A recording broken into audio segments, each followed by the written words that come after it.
বিকেলের এই পড়ন্ত রোদে আড্ডা মারতে মারতে যদি এরকম আম মাখা হয় তাহলে কিন্তু আড্ডাটা পুরো জমে যায়। তো আমের সময় এরকম আম মাখা কার না খেতে ভালো লাগে। তো চলো আমি আজকে শেয়ার করছি আম মাখার রেসিপি। তো আমি গাছ থেকে 4টে আম পেড়ে নিয়েছি। এবার আমগুলোকে ধুয়ে একটা বাটিতে নিয়ে নিয়েছি। প্রথমেই আমি আমের খোসাগুলো কিন্তু ছাড়িয়ে নেব।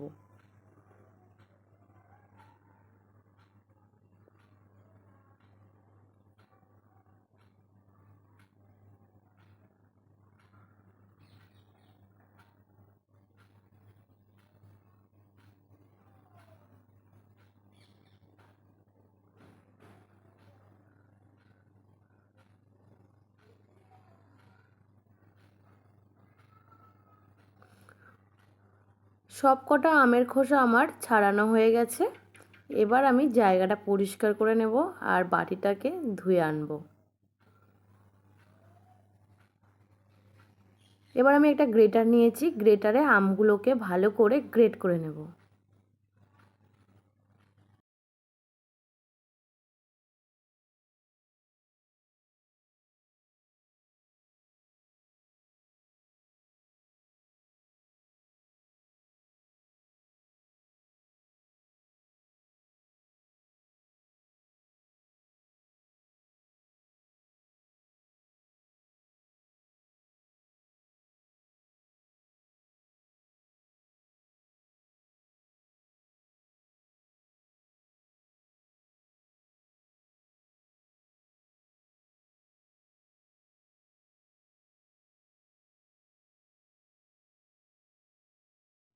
একে একে আমি 4টে আমি ভালো করে গ্রেট করে নিয়েছি।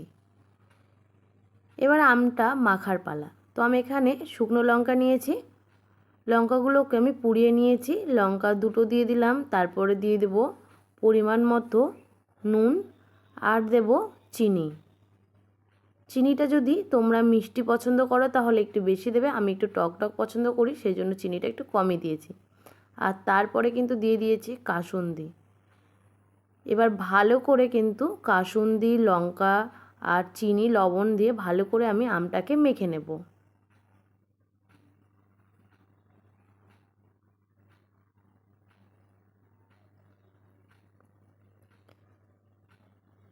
ব্যাস এইভাবে মেখে নিলেই কিন্তু তৈরি হয়ে যাবে এরকম কাসুন্দি দিয়ে আম মাখা। তারপরে গল্প করতে করতে আর আড্ডা মারতে মারতেই বিকেলের পড়ন্ত রোদে এই আম মাখাটা খেতে খেতে আড্ডাটা পুরো জমে যাবে। তো আজকের ব্লগটা এই পর্যন্ত। দেখা হচ্ছে নেক্সট কোনো ব্লগ নিয়ে। ততক্ষণ সবাই ভালো থেকো, সুস্থ থেকো। টাটা।